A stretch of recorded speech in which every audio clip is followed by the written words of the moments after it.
28 young women in the Missouri Ozarks responded to ads for marriage and work. They all disappeared without a trace. If you know where to look, that's what the records show. But one person knew exactly what happened to them. He was 12 when he saw the Woods brothers bring woman after woman to their cabin in the woods. He saw things that should have killed two monsters for good. They instead killed him for 30 years. He was threatened, ignored, or worse, every time he tried to tell the truth. The sheriff of the town knew. The judge was aware. The doctor was aware. The Woods brothers' secret became the secret of a whole community that chose silence over justice. Then, one reporter refused to turn away. She discovered the bodies. She discovered the proof. But she also found something else hidden in those Missouri hills, a plot so deep and well protected that telling the truth could get you killed. How many people are needed to cover up 28 murders? On a Tuesday morning in October 1923, the letter came to Clara Whitman's small office at the St. Louis Tribune. It was delivered with all the pomp and circumstance of a fish wrapper from the day before. Clara almost threw it in the trash with the other crank letters and conspiracy theories that came to her desk every week. She stopped for a moment because of the careful, shaky writing. It just said E as the return address, in handwriting that looked like it came from someone very old or very scared. It said, McKinnon, Cedar Hollow, Missouri. The letter started. Miss Whitman, I know you write about the girls who are missing and other problems.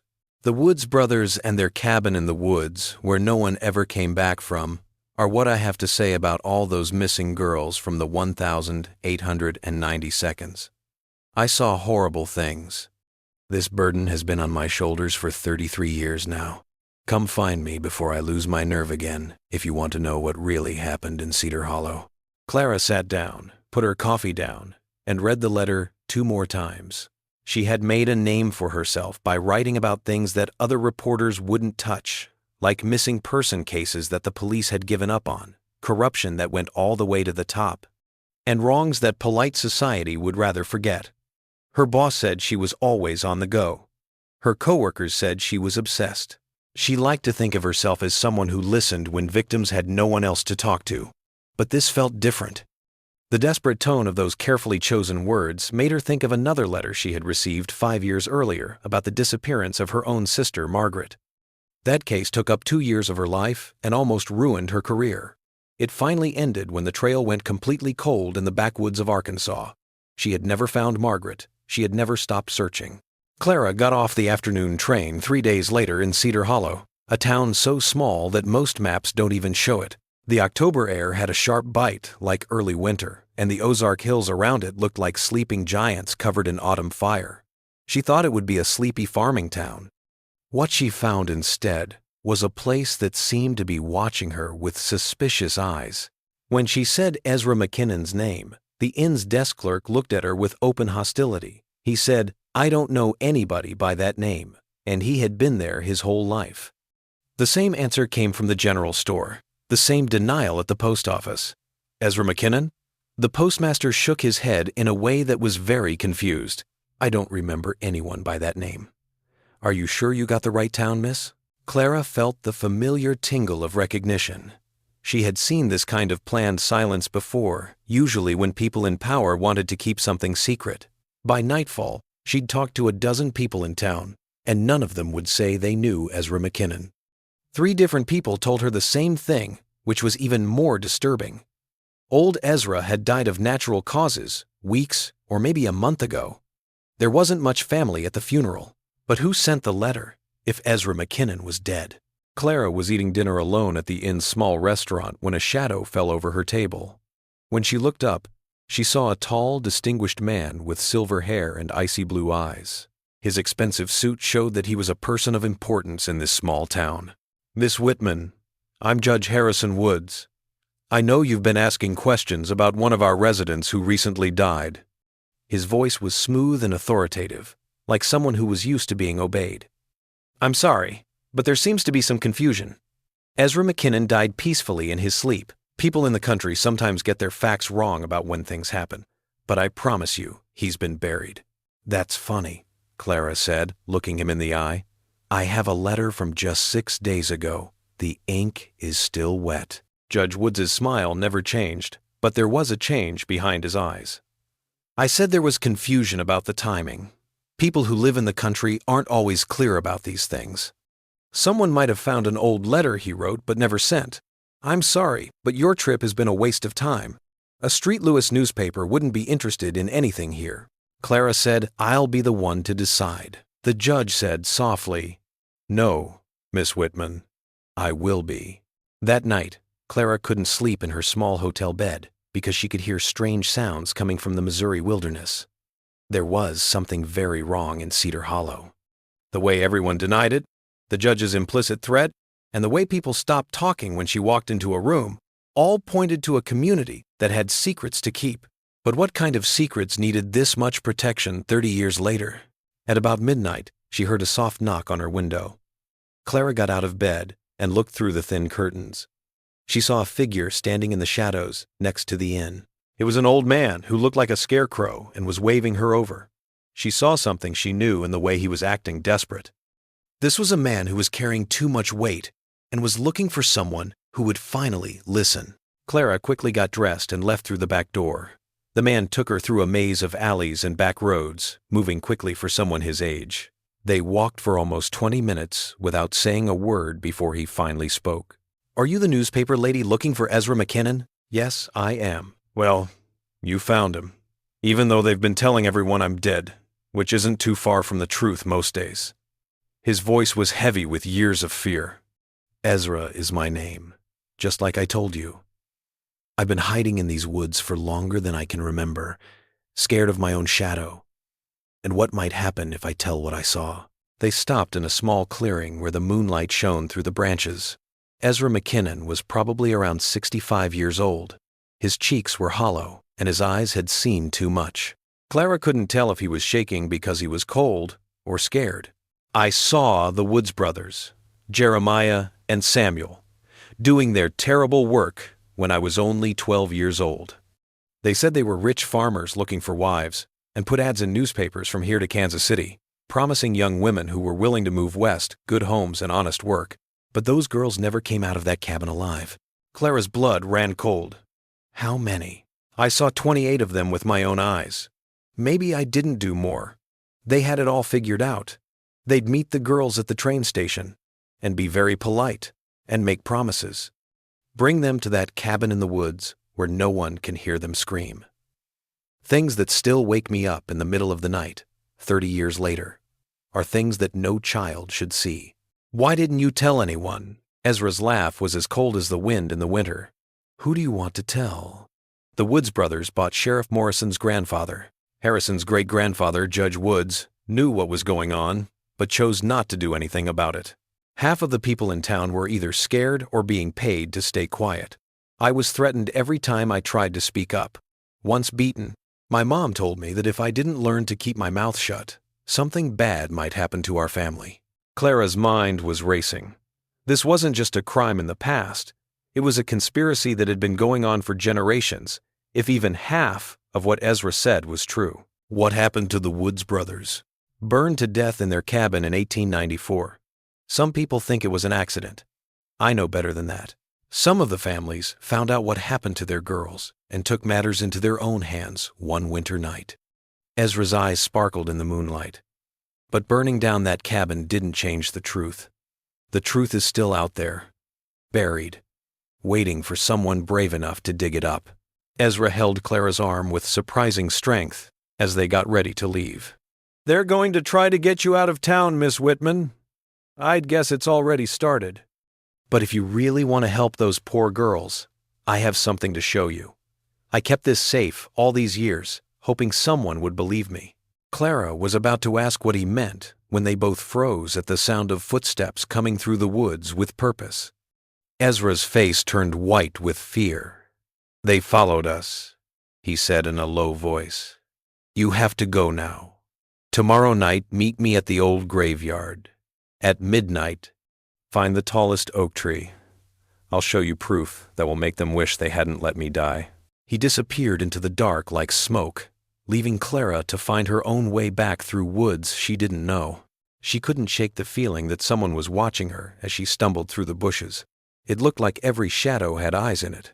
Every time the leaves rustled, it sounded like footsteps coming after them.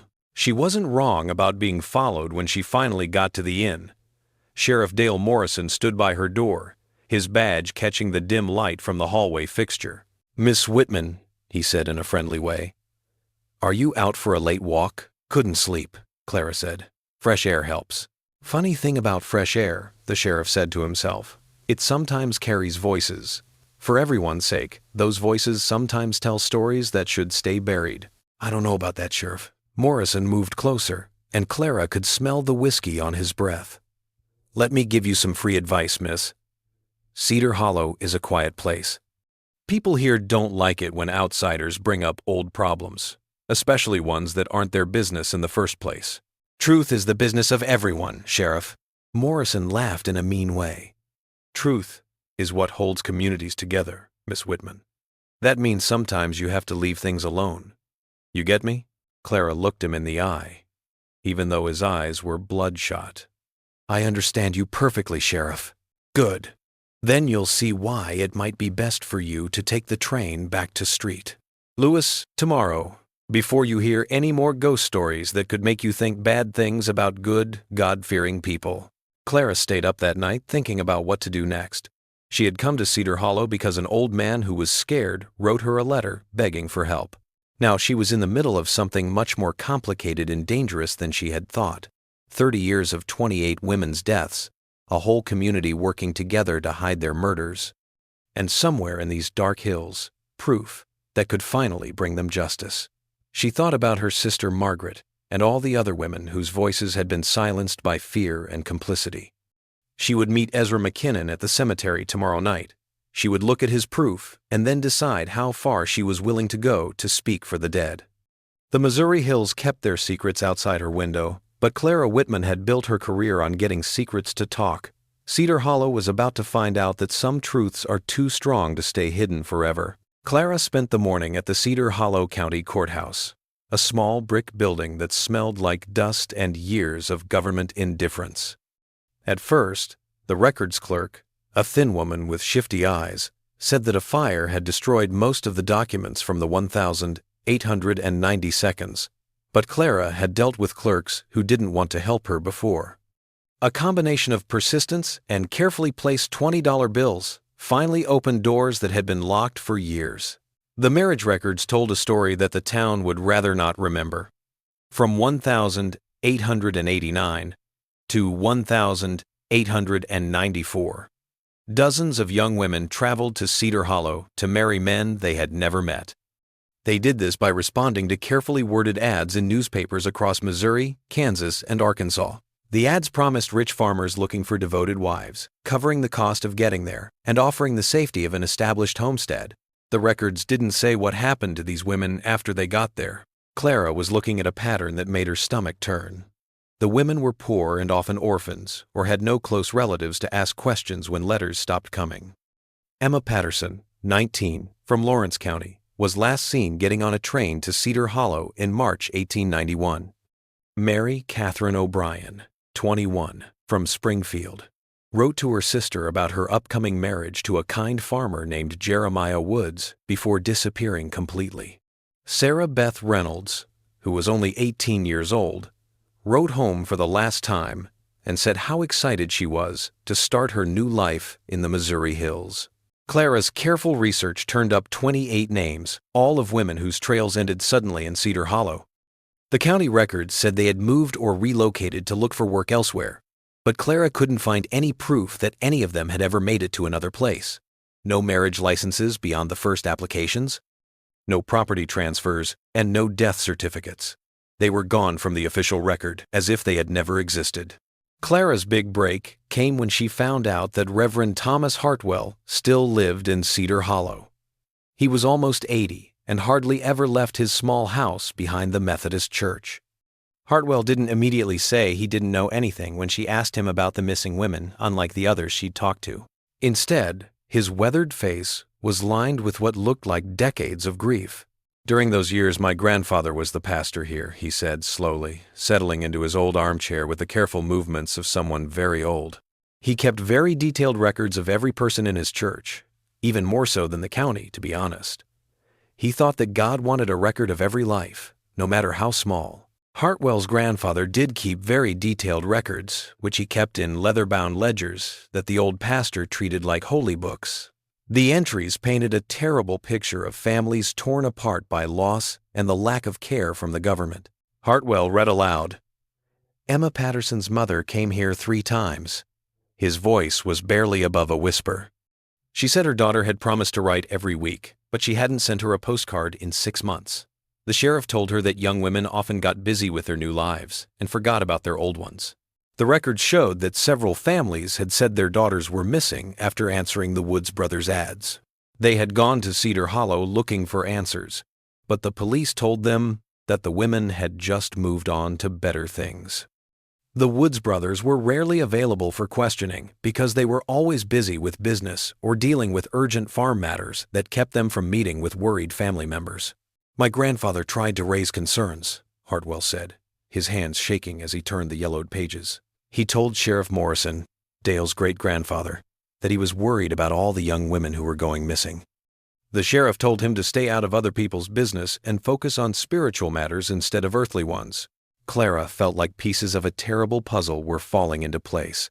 What did your grandfather think was going on? Hartwell was quiet for a long time as he looked at entries that had been made long before he was born. He wrote here that he thought Cedar Hollow was full of evil, but that the authorities either didn't see it or chose not to see it. He started keeping these extra records because he said that someone needed to remember these women properly, since the law seemed to want to forget them. The ledgers had information that made Clara's blood run cold. Descriptions of worried mothers who had traveled hundreds of miles to find their daughters. Accounts of the Woods brothers' evasive behavior when asked about their missing brides. The most frightening thing was the notes about other people in town who had seen things but had been told to keep quiet about them. Hartwell read, "There was a woman named Mrs. Adelaide Foster who lived near the Woods property. She told my grandfather that she had heard screaming coming from their cabin several times, but when she told her husband, he told her not to talk about their neighbors. When she kept going, Sheriff Morrison came to see her and told her that spreading false rumors about well-known people could lead to slander charges. Clara knew that she wasn't just writing down a crime from the past. She was finding out about a planned plot that had kept murderers safe for more than 30 years. The Woods brothers didn't work alone. Corrupt police officers, dishonest officials, and a community that cared more about keeping the peace than getting justice for weak women had protected them. Clara walked to the old cemetery in the afternoon as the shadows grew longer. She was supposed to meet Ezra McKinnon there at midnight. She wanted to check out the area during the day so she could get a better idea of the terrain and find possible escape routes. She had learned from years of looking into dangerous stories that being ready often made the difference between getting the story and being a part of it. The cemetery was on a hill that looked down on Cedar Hollow. The old headstones marked graves that went back to the town's founding in the 1872. Clara found the tall oak tree Ezra had talked about. Its huge trunk had been damaged by lightning strikes and storms over the years. The spot was easy to see from all sides, but it also made them easy to see by anyone who might be watching. Clara saw a number of markers with the Woods family name on them as she walked among the graves. Jeremiah and Samuel Woods were buried next to each other under matching granite headstones that said they were beloved sons and faithful servants of the Lord. The dates of death matched what Ezra had told her. Both men had died in 1894, the same year their cabin burned down.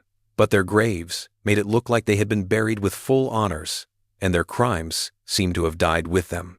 When Clara was looking at the headstones of the Woods brothers, she heard footsteps behind her. She turned to see a woman her own age with gray hair and eyes that showed she hadn't slept well and had hidden sorrows. The woman was coming closer as the sun was setting. "Miss Whitman?" The woman's voice was soft and cultured, with the accent of someone who had gone to school more than her circumstances would suggest. "I'm Sarah Morrison, the wife of Sheriff Morrison. I was hoping we could talk in private." Clara tensed up, wondering if this was another attempt to scare her that was being passed off as friendly conversation. But Sarah's body language showed that she really needed to get something off her chest, instead of making threats.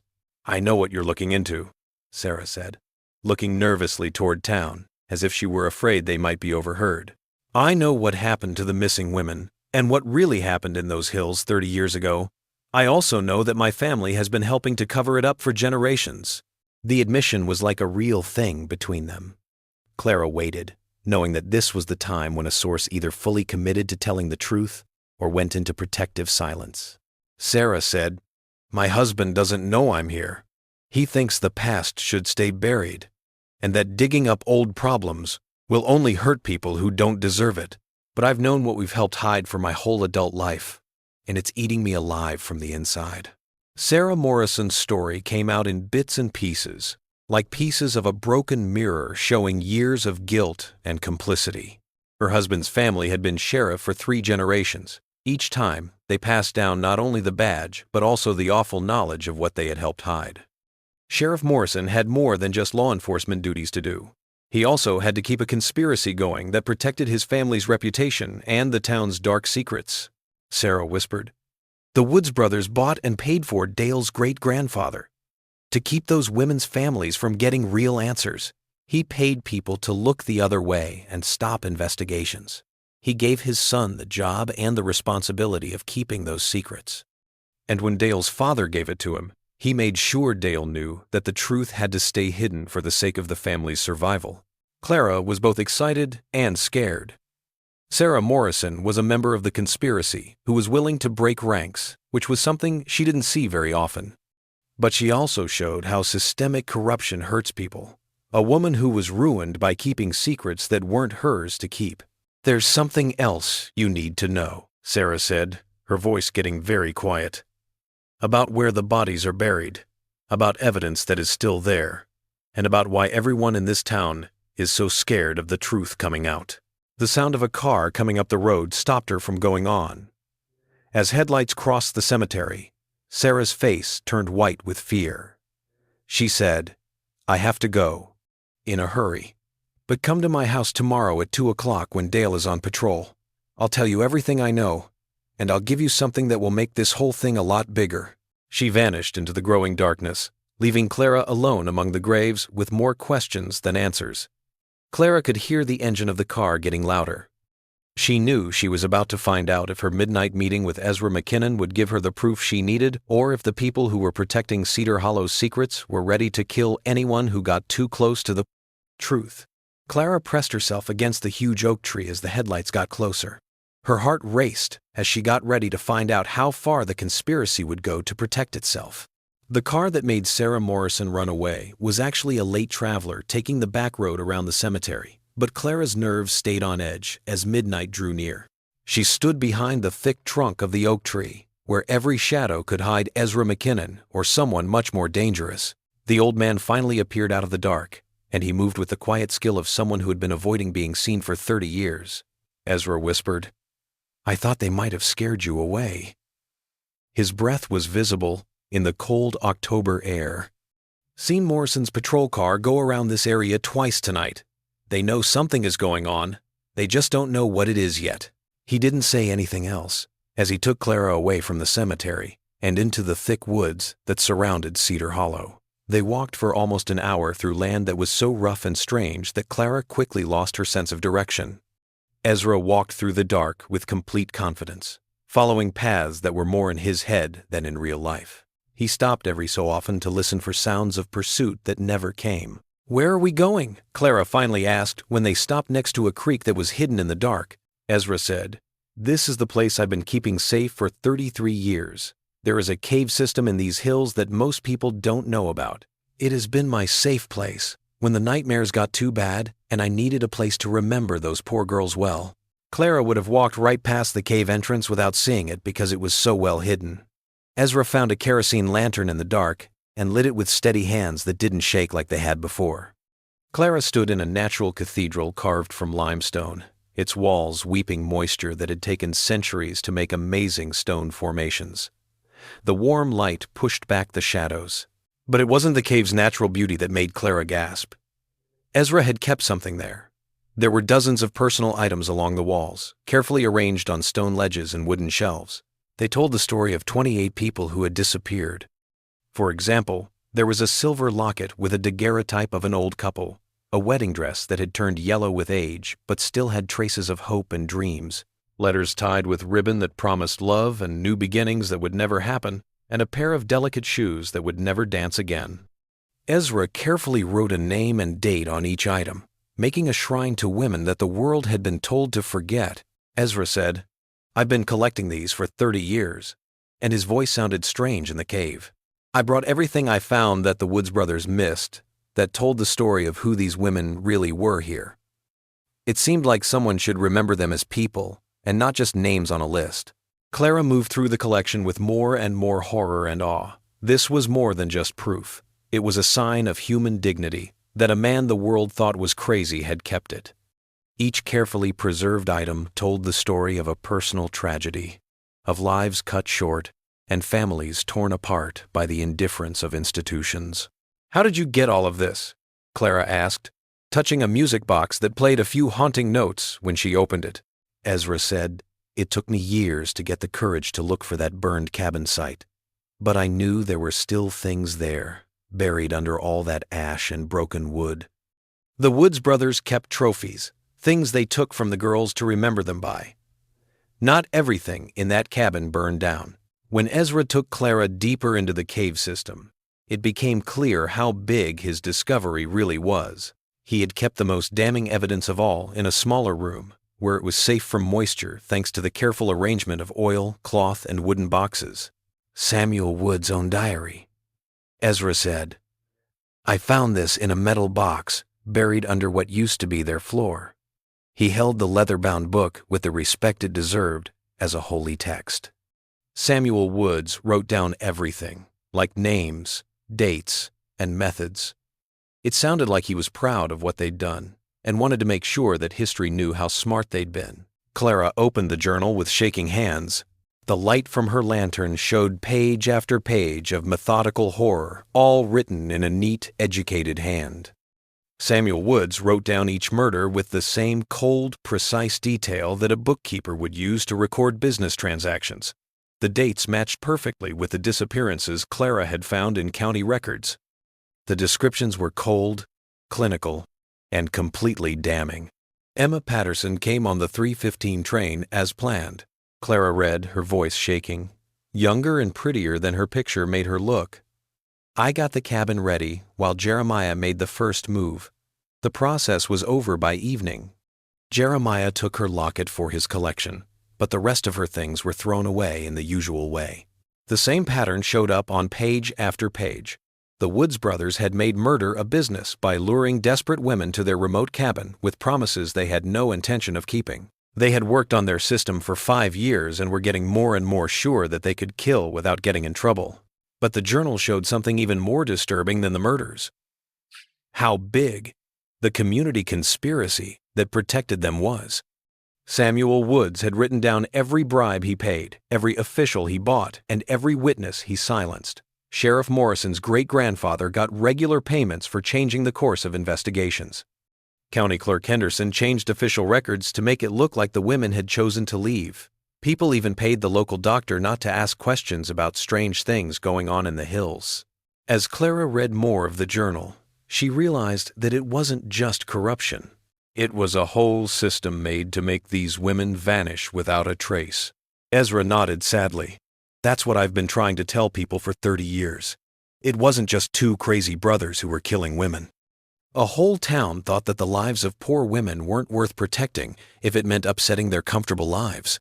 The last entries in the journal, which were written just weeks before the Woods brothers died, showed that they were becoming more confident and planning to grow.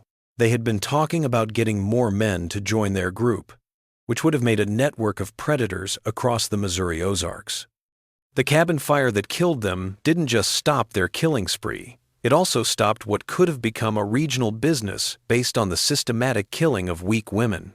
"Who started the fire?" Clara asked. Ezra said, "Some of the families finally figured out what happened to their girls. It took them almost 5 years, but in the end, enough fathers and brothers figured it out. In 1894, They came here one winter night with torches and righteous anger, burned that cabin down with the Woods brothers inside. And the police didn't do anything? Ezra's laugh was sad. Officials were happy. Dead men don't tell stories, and dead murderers can't name the officials who were taking their money. Sheriff Morrison's great-grandfather said it was an accident. The case is closed. Everyone agreed that it was a tragedy and that it was time to move on. Clara now understood why Cedar Hollow's current leaders were so eager to keep the past hidden. Samuel Woods' journal showed that corruption wasn't just limited to officials who had been dead for a long time. It showed a pattern of institutional complicity that has continued to the present day. Not only were Judge Harrison Woods and Sheriff Dale Morrison protecting the reputations of their ancestors, but they were also protecting themselves from the effects of inherited guilt. "There's more," Ezra said quietly, leading Clara to a final room where he'd set up something that took her breath away. 28 wooden crosses, each with a name and date carved into it. Each cross marked the spot where he found remains or evidence of a victim. "I spent 15 years figuring out where they buried the girls. They were spread out all over these hills so that no one would ever find them all." Clara looked at the crosses and knew that they were the most complete record of the Woods brothers' crimes that had ever been made. Ezra McKinnon had spent 30 years gathering the proof that could finally bring justice to 28 women who had been killed. The world thought he was just a traumatized old man. "Why now?" Clara asked. "Why did you finally decide to come forward?" Ezra's eyes filled with tears that he had apparently been holding back for 30 years. "I've been having dreams lately. Dreams where all those girls are standing around and asking why no one ever told their story right. I realized that I was just as guilty as everyone else in this town for not speaking up when I could have spoken up for those who couldn't." Clara knew she had more than just a story when she was getting ready to leave the cave. She carried the weight of 30 years of silence, truth, and the hopes of 28 women who had been waiting too long for justice. But she also knew that the forces working against her were stronger and more deeply rooted than she had ever thought. The real fight was just getting started, and Clara was about to find out that not everyone is willing to pay the price for some truths. That night, Clara went back to her hotel room with the weight of 28 murders and 30 years of hidden truth on her shoulders. With her small camera, she took pictures of important pages from Samuel Woods' journal. These pictures showed proof that could bring down the carefully crafted story Cedar Hollow had built around itself. But as she developed the film in her makeshift dark room, using the red filtered light from the hotel bathroom, she started to see how big the fight was, really. The journal shows that the corruption didn't stop when the Woods brothers died in 1894. It had spread through generations, making a system where staying quiet meant staying alive, and being involved meant getting paid. Judge Harrison Woods and Sheriff Dale Morrison weren't just covering up the crimes of their ancestors. They were also protecting a whole system of power built on the graves of women who had been forgotten. In the early hours of the morning, Clara wrote furiously, making the story that would reveal Cedar Hollow's darkest secrets to the world. She wrote about Emma Patterson, who wanted to start over in Missouri, but only found death. She wrote about Mary Catherine O'Brien, who was excited to meet her future husband in her last letter home. She wrote about 26 other women whose names had been systematically erased from history by men who cared more about their own comfort than about getting justice for the dead. When Clara finally fell asleep from exhaustion near dawn, she dreamed that her sister Margaret was in a field of unmarked graves with 28 other women. They were all asking the same question. Why did it take so long for someone to remember us? She woke up to banging on her door that shook the thin walls of the empty inn. Sheriff Morrison's voice woke her up like a knife. "Miss Whitman, I need to talk to you. Business." Clara got dressed quickly, her mind racing with possible reasons for the fight. Did anyone see her with Ezra? Did they find the cave? When she opened the door, she saw Morrison standing next to 2 deputies, his face stern with official authority. Morrison said, "Clara Whitman, you're under arrest for trespassing on private property and disturbing the peace," and quickly pulled out handcuffs. "You have the right to remain silent, but I think you'll want to be more careful about using that right than you have been." "What property?" Clara asked, even as the cold metal closed around her wrists. "What peace?" "The old Woods property where you were seen breaking the law last night." and the peace of mind of law-abiding people who don't want their family names dragged through the mud by people who are just trying to cause trouble. It was clear that the arrest was meant to scare and isolate her, but Clara saw it as proof of weakness instead of strength. They were scared and did things that showed more about their guilt than what she was accused of doing. As the deputies led her through Cedar Hollow's main street, she saw curtains moving in windows and people stopping talking as they realized what was going on. The arrest was as much a show as it was a police action, meant to send a message to anyone who might think about helping the troublesome journalist. There were 2 cells in the basement of the courthouse that made up the Cedar Hollow jail. They both smelled like mold and years of human suffering. Clara was in the same room as a drunk who had been there since the weekend and a young man whose only crime seemed to be being poor. Being alone gave her time to think, but it also gave her captors time to put pressure on her from all sides. Judge Harrison Woods came to see her that afternoon. He acted like someone who was used to having complete control over his domain. He waved the guard away and sat down in the rickety chair across from Clara's cell, as if he were in charge of a court rather than visiting a prisoner. Woods began, "Miss Whitman, I think we need to have a frank talk about your situation." His tone made it sound like he wanted to talk about it, not question her. "You've gotten yourself involved in things you don't fully understand, going after stories that could hurt a lot of innocent people. People who are innocent." Clara's voice couldn't hide how shocked she was. "Judge, I've seen proof of 28 murders and a plot to hide them that goes all the way to the top of this community's leadership. The only people who are innocent here are the women who were killed and the families who never found out what happened to them." Woods's face got harder, but not by much. "You've seen the fantasies of a crazy old man who has been telling lies for years. Miss Whitman, Ezra McKinnon is not a trustworthy witness. He spent 30 years making up complicated stories to explain childhood trauma that probably didn't happen the way he remembers it. Judge, I've seen physical proof, paperwork, personal items, things that show. Miss Whitman, you've seen things that could have come from anywhere. Old clothes and knickknacks that don't prove anything other than that Ezra McKinnon has been hoarding junk in those caves for years." Woods leaned in and spoke in a low voice that somehow sounded scarier than yelling. "You haven't seen any real evidence of crimes, though. You haven't found any bodies, though. You haven't shown any link between reports of missing people from 30 years ago and real criminal activity." Clara knew that Woods was trying to find out what evidence she had found and how bad it could be for his family's reputation. He acted like he didn't care about Ezra's testimony, which made him seem sure of himself. But he was in jail, which made him seem worried about what she might do with what she had learned. "Judge, the truth has a way of coming out," Clara said carefully, "especially when it's been hidden for so long. Miss Whitman, truth is a flexible idea. What matters is what can be proven in court and what is best for the community as a whole." Woods stood up and smoothed his expensive suit, as if he were getting ready to give a verdict. "I'm ready to be kind. You can drop the charges of trespassing. You can go back to Street Lewis with an interesting story about the power of local legends and rural folklore. Everyone wins."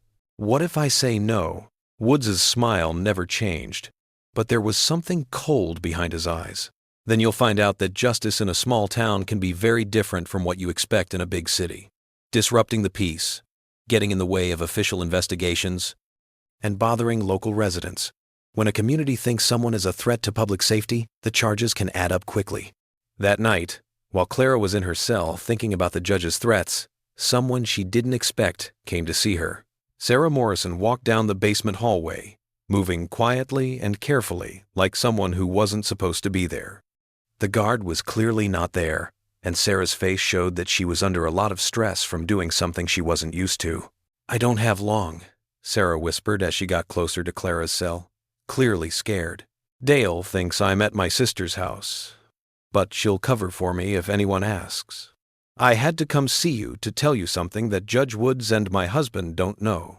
Sarah's confession came in broken pieces, with words tumbling over each other as she rushed to tell secrets that had been eating her alive. Her family didn't just get the sheriff's badge and all the bad things that came with it. They got something much worse. "My husband's great-grandfather kept records," Sarah said, her voice so low that even in the empty basement, it was hard to hear. "Not official records, personal insurance. He called it proof of every payment he got, every favor he did, and every crime he helped cover up. He was scared that the Woods brothers would try to frame him one day, so he wrote down everything to protect himself. Clara's whole view of the case changed when she found out about these records. Corruption in the government was one thing, but corrupt officials making their own records opened up new ways to prosecute them. "Where are these records now?" Clara asked. "Hidden in our house, in a strong box behind the fake wall in the basement. Dale doesn't even know they are there. Before he died, his father never told him about them, but I found them 5 years ago when we were fixing up the house. Since then, I've known that my husband's family's wealth came from blood money and that women died because his ancestors chose money over justice." Sarah's confession went on, showing how heavy the psychological burden of being complicit in something passed down through generations can be. She had known for the whole time she was married that every comfort she had, every social advantage her family had, and every act of respect shown to her husband's badge had been bought with the silence of 28 graves. "There's something else," Sarah said, looking nervously at the stairs, as if she thought someone would find out at any moment. A hand-drawn map by Sheriff Morrison's great-grandfather that shows exactly where the Woods brothers buried their victims. He wrote down everything: Miss Whitman, names, dates, and places. He kept it all as a backup plan in case someone tried to blame him for what happened. Clara could see how the pieces of a terrible case were coming together. Ezra's physical evidence, Samuel Woods's journal, and now these secret records kept by the corrupt sheriff all showed that the murders had happened in the past and that they had been covered up by a conspiracy that had lasted for generations. "Why are you telling me this?" Clara asked. Sarah's answer came after a long pause, and her voice sounded tired, like someone who had been carrying too much weight for too long. "Because I can't do this anymore. Because those women deserved better than what they got, and they still do. Because if I don't help you now, I'll always know that I could have spoken for the dead but chose comfort over courage instead." As Sarah got ready to leave, she pushed a folded piece of paper through the cell bars. "That's a map to my house and directions on how to get to the strongbox. When you leave here, and you will leave, because Dale can't keep you here forever without real charges, there will be evidence waiting for you." Clara saw Sarah Morrison go up the stairs to the basement and knew she had just seen something rare and powerful, the moment when complicity turns into bravery. She also knew that things had gotten a lot worse for her. Sarah's choice to break ranks meant that the conspiracy was falling apart. This made the people who were still protecting it more desperate and possibly more violent. That night, while sitting in her cell, Clara realized that she was no longer just telling a historical story. She was living in a modern crime where the stakes kept getting higher and the consequences of failure could be more than just professional disappointment. After 30 years, the truth about the Woods brothers was finally coming out. But Clara was starting to realize that some truths come with costs that not everyone can afford to pay. 72 hours later, Clara was free from jail. This wasn't because Cedar Hollow's leaders were kind, but because federal authorities got an urgent telegram from her editor in Street, Louis, and stepped in. The charges were quietly dropped, and Clara was told to be careful in the future. But she knew that her short time in jail was less about punishment and more about giving her opponents time to strengthen their defenses and plan their response. When she came out of the courthouse basement, Cedar Hollow had turned into a community at war with itself. Even though officials tried to keep the news of her investigation quiet, it spread, and the town was splitting along lines that had been hidden for generations. Some people in the area came up to her and offered her information in a sneaky way, whispering about things they had seen or thought but never said out loud. Others looked at her with open hostility, their faces showing years of belief in the comfortable lie that Cedar Hollow was just another peaceful farming community in Missouri. Clara's main goal was to get to Sarah Morrison's house and get the evidence that would turn her investigation from an interesting story into a case that could be taken to court. As she followed Sarah's carefully drawn map, she walked through neighborhoods where curtains twitched and conversations stopped when she passed. The Morrison house was on a tree-lined street that gave the impression of respectability and civic importance. Its white clapboard siding and wraparound porch gave the impression of law and order prosperity. Sarah met her at the back door with the nervous energy of someone who was doing something they had never done before. "Dale's patrolling the county roads until evening, but we don't have much time," she said as she led Clara through a house that felt like a museum of inherited guilt. There were family photos on the walls of Morrison lawmen, posing with the badges and power that had been bought with blood money. The strong box in the basement was hidden exactly where Sarah said it would be, behind a fake wall that someone who knew how important insurance was built with great care. The metal box was heavy because it had been filled with papers for decades. The oilcloth wrapping around its contents showed that someone had carefully planned how to protect the evidence from time and moisture. Sheriff Morrison's great-grandfather did keep very detailed records of his corruption, but the papers Clara found were even more detailed than Sarah had said they were. The dead sheriff had written down not only his own crimes, but also the whole network of people who had helped the Woods brothers. County clerks who had changed records, judges who had thrown out cases, doctors who had avoided inconvenient autopsies, and businessmen who had given money in exchange for keeping quiet about their own shady dealings. The hand-drawn map that Sarah talked about was a work of art in criminal record-keeping. It showed the exact locations of 28 graves in the Ozark Hills. Each grave had a name, date, and short note about what happened to the victim. A small cross and the words, "The 15th of March, 1891, near the lightning-struck oak," marked Emma Patterson's grave.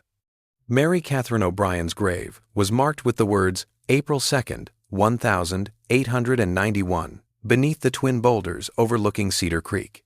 But the most damning proof was a letter from Sheriff Morrison's great-grandfather to his son that was meant to be opened only after the writer died.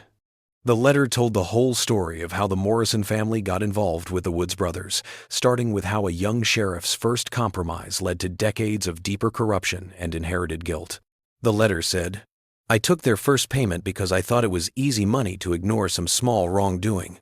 By the time I figured out what they were really up to, I was so deep in their pocket that exposing them would have meant ruining my life and my family's. I chose our safety over justice for those women, and I've regretted it every day since. But the choice was made, and now you and your sons have to deal with it, or find a way to get rid of it."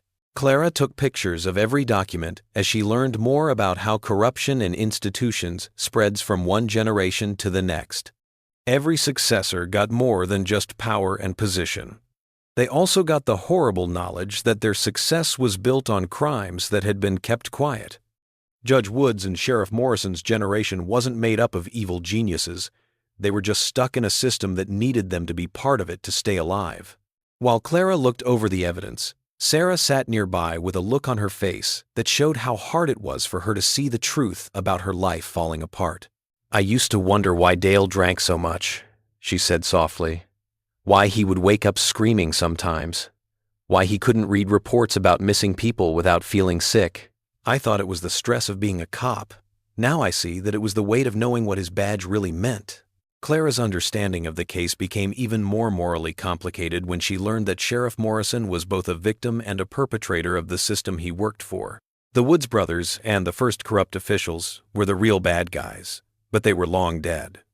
What was left was a community stuck in inherited guilt and a conspiracy that had grown so strong that it needed people who had never wanted to be a part of it to stay quiet. Clara's big break came when she found letters between the dead sheriff and the federal government from 1895, just a few months after the Woods brothers died. It looks like the sheriff tried to confess to his part in hiding the murders in exchange for some kind of immunity or protection. But the federal response was quick and clear. There would be no investigation, no charges would be brought, and the case was closed with the deaths of the main suspects. They knew, Clara realized as she showed Sarah the federal letters. The government knew about the murders and the cover-up, but they let it die with the Woods brothers. Your husband's great-grandfather tried to tell the truth, but Washington thought it would be better to let things stay the way they were. This federal involvement in the cover-up turned Clara's story from a local scandal into a national indictment of how the system doesn't care about violence against women who are weak. The same government that said it would protect its citizens chose to ignore evidence of serial murder when it was too hard or politically tricky to get justice. Clara and Sarah worked together to record and protect the evidence that could finally bring the truth to light as the shadows grew longer in the afternoon. But the sound of a car pulling into the Morrison driveway hours earlier than expected broke up their work together. They could see Sheriff Morrison's patrol car through the basement window. It was followed by a second car with Judge Woods and two men Clara didn't know. "He's back early," Sarah whispered, her face going pale with fear. "Someone must have told him what we're up to." Clara quickly got the most important papers together, while Sarah put the strongbox back in place and sealed the fake wall. They heard heavy footsteps on the porch. Then the front door opened, and men talked in low, urgent tones about their plans. "There's a backstitch," Sarah said, her voice steady, even though she was clearly scared. "But Clara, once you leave here, you can't come back. Neither can I. This is our only chance to get this proof out of Cedar Hollow before they figure out how to get rid of it for good." Clara knew that Sarah Morrison was giving up everything: her marriage, her social standing, and her place in the only community she'd ever known, to help bring to light truths that had poisoned her life for years. As the voices in the house above them got louder, Clara knew she was seeing something rare and powerful. The moment when complicity turns into courage, no matter what the cost. The fight that was coming would decide not only if Clara's story would be published, but also if the 28 women buried in unmarked graves in the Missouri hills would finally get the justice they had been denied for more than 30 years. As footsteps started to come down the stairs to the basement, Clara got ready to find out if the truth could really win against a conspiracy that had kept itself safe for 3 generations through fear and silence. The last battle for the souls of Cedar Hollow was about to begin, and Clara knew that some victories come at a cost that goes beyond what people are willing to pay.